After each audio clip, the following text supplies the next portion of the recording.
Bienvenue sur notre deuxième épisode de notre série d'enseignements bibliques intitulée « La Bible dit ». Aujourd'hui, ensemble nous allons nous intéresser à la notion biblique de la sanctification. Qu'entend-on par « sanctification » dans la parole de Dieu? C'est ce que nous allons découvrir. Généralement, l'idée qu'on se fait de la sanctification est le fait de vivre sa vie chrétienne sans péché. C'est-à-dire ne pas mentir, ne pas voler, ne pas vivre dans la fornication. Bien des assemblées chrétiennes ont fait de la fornication le seul péché qui prive un croyant d'une vie de sanctification. Mais ensemble nous allons découvrir un autre aspect de la sanctification qui est bien plus important, tout en tenant compte de l'idée première qu'on se fait de la sanctification. La sanctification est l'action de se sanctifier. Et dans l'Ancienne Alliance, le mot hébreu traduit par « sanctification » est le mot « kadash », qu'on peut traduire par « consacrer »,« séparer »,« mettre à part »,« faire sacrer », purifier, etc. En un mot, la notion biblique de la sanctification est de se consacrer pour. Il va de soi qu'il s'agisse ici d'une consécration pour la cause de Dieu. La sanctification n'était pas seulement réservée aux hommes seuls, même les animaux, les richesses et les objets qu'on offrait à Dieu étaient sanctifiés. C'est-à-dire mis à part pour le seul usage du culte divin. Prenons un cas bien précis. Lorsque le Seigneur a institué la fête de Pâques, le point culminant de la fête était cet agneau qu'on immolait et dont le sang servait à oindre les poteaux et les linteaux des portes d'entrée. Cet agneau qui était choisi et mis à part, littéralement, était sanctifié, pendant 3 jours avant d'être sacrifié le jour de Pâques pour l'œuvre du Seigneur. Nous retrouvons ces prescriptions dans Exode 12. Plus tard dans le désert, lorsqu'on construisit le tabernacle de l'Éternel et tous les ustensiles qui devaient servir au culte, notamment la table des pains de proposition, les calices, etc. Tous ces ustensiles étaient littéralement sanctifiés au Seigneur. Exode 28. Ce qu'on peut déduire de ces exemples, c'est que la sanctification c'est l'action de se consacrer au service divin. Dans la Nouvelle Alliance, la notion de sanctification est traduite du mot grec, agiasmos, qui traduit la même idée que le mot hébreu kadash.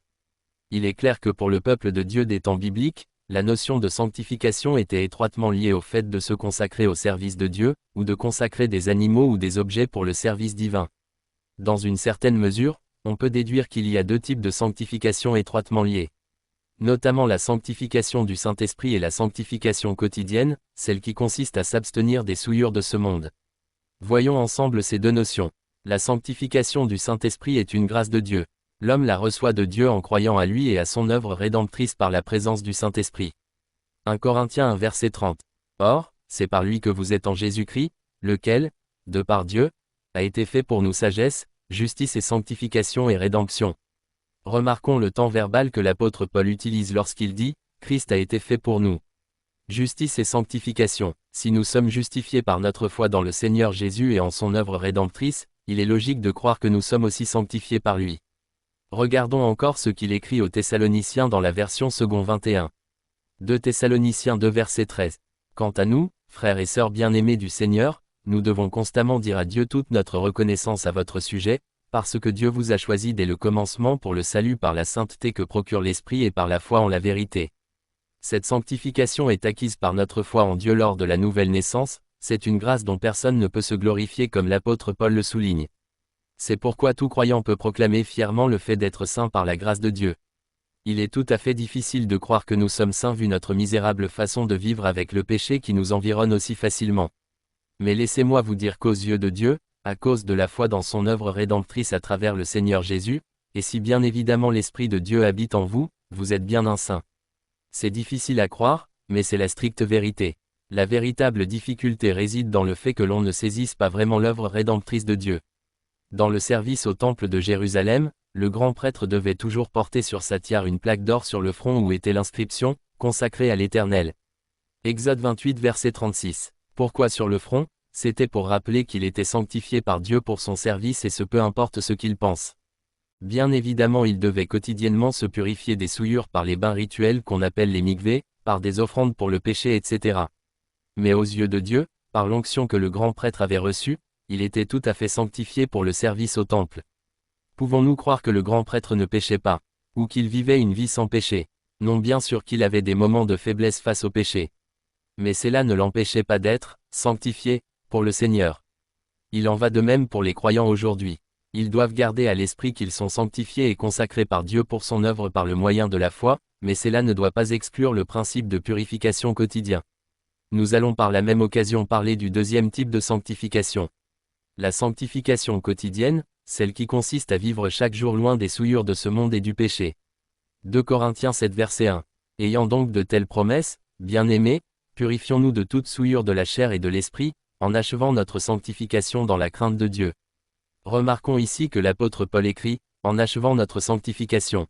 Comment achever ce qui n'a jamais commencé? La responsabilité de vivre une vie de sanctification quotidienne n'est pas une simple suggestion, mais une nécessité. Elle incombe au croyant, c'est lui qui doit accepter de vivre selon les principes de vie bibliques. 1 Thessaloniciens 4 versets 3 à 8.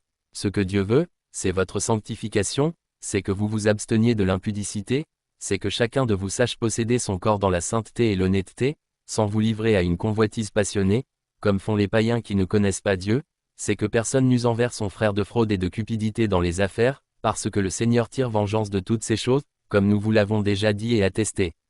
Car Dieu ne nous a pas appelés à l'impureté, mais à la sanctification.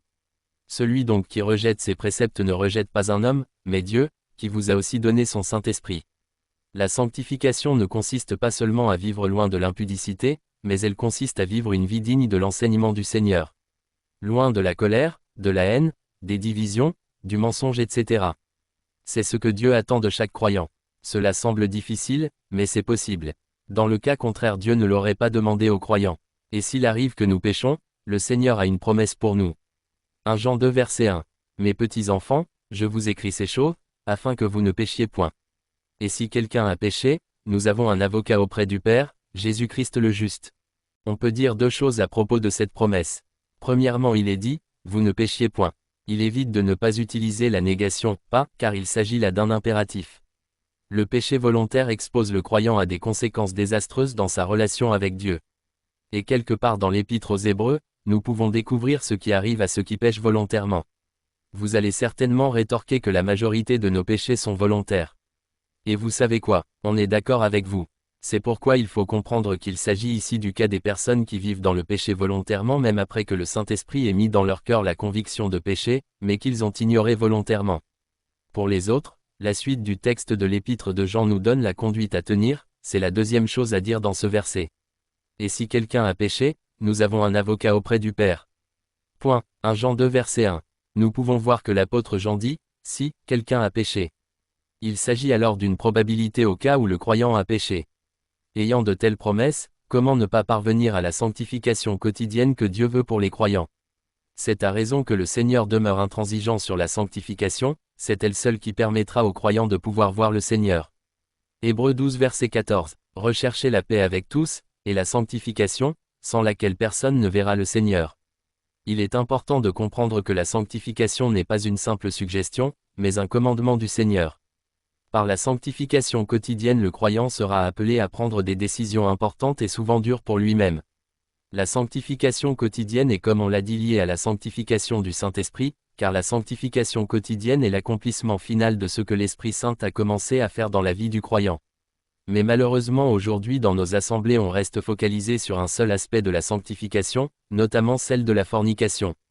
Ainsi les autres péchés qui tout aussi détruisent la vie du croyant sont ainsi, l'ennemi se fait à cœur joie de les maintenir en esclavage dans beaucoup de domaines de leur vie.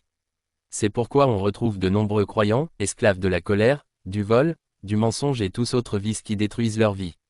Ce qui fait qu'on se retrouve dans nos assemblées avec des croyants qui sont certes mariés mais dont la vie ne reflète en rien celle que Dieu veut pour ses enfants.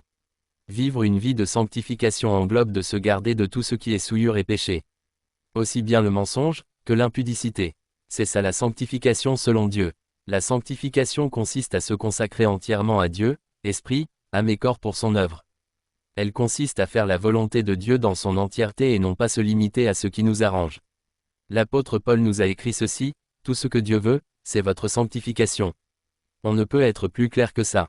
Pour finir, si la sanctification était le seul fait de vivre sans péché, laissez-moi vous dire que personne ne peut parvenir au salut.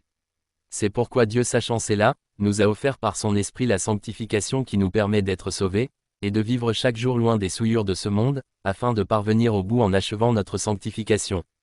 Et s'il arrive que nous avons péché, souvenons-nous des promesses divines et abandonnons ce péché. 1 Jean 1 verset 9. Si nous confessons nos péchés, il est fidèle et juste pour nous les pardonner, et pour nous purifier de toute iniquité. Shalom shalom à toutes et à tous et à très bientôt pour un nouvel épisode.